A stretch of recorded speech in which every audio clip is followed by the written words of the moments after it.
दोस्तों नमस्कार। मैं सरिता झा आज एक छोटी सी प्यारी सी कहानी के साथ आपके साथ हूँ, जो कहानी आपके जीवन को जरूर एक दिशा दे सकती है। एक बार की बात है कि एक व्यक्ति महात्मा बुद्ध से मिलने आए और वो बहुत परेशान थे और उस समय महात्मा बुद्ध भिक्षाटन पे जा रहे थे।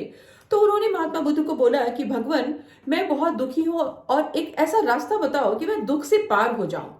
तो महात्मा बुद्ध ने उनको देखा और कहा कि अभी तो मैं भिक्षाटन के लिए जा रहा हूँ, आप आश्रम चल के बैठो, मैं खाना खा के आता हूँ, फिर आपके साथ बातें करूंगा। उस व्यक्ति ने महात्मा बुद्ध को रोका और कहा, भगवान, इसकी क्या गारंटी है कि जब तक आप आएंगे तो मैं जिंदा ही रहूंगा। भगवान भी सोचे कि बात तो सही है भाई, कि मौत तो किसी को कभी भी आ सकती है। फिर उन्होंने उस व्यक्ति को एक बात बताई, देखने में देखना हो जाओ, सुनने में सुनना हो जाओ, सूंघने में सूंघना हो जाओ, बातों करने में बात करना हो जाओ, विचारने में विचारना हो जाओ। मतलब आप जो कर रहे हो बस उसी में रहो, उस वक्त आप उसी में रहो।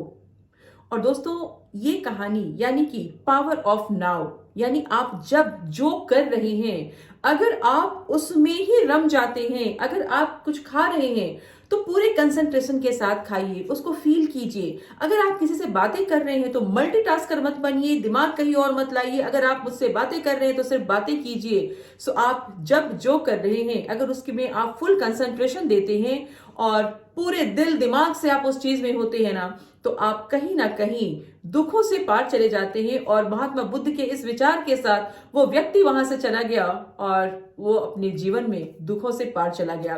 दोस्तों, अगर देखा जाए तो इस दुनिया के जितने भी सेल्फ हेल्प बुक के राइटर्स हैं या जो मोटिवेशनल स्पीकर्स हैं, देखा जाए तो उनकी कहानियां, उनकी बातें, उनकी किताबों में इन्हीं चीजों का सार है। अगर मैं बात करूं भगवान रजनीश की, तो भगवान रजनीश का पूरा जो व्यक्तित्व है, पूरी की पूरी जो उनकी फिलॉसफी है, वो सब इन्हीं चीजों पे आधारित है। अगर मैं बात करूं टोनी रॉबिन्स की, अगर मैं बात करूं रॉबिन शर्मा की, तो इन सारे लोगों की जो बातें आप ध्यान से सुनेंगे, उन सारी बातों में एक ही बात है, द पावर ऑफ नाउ।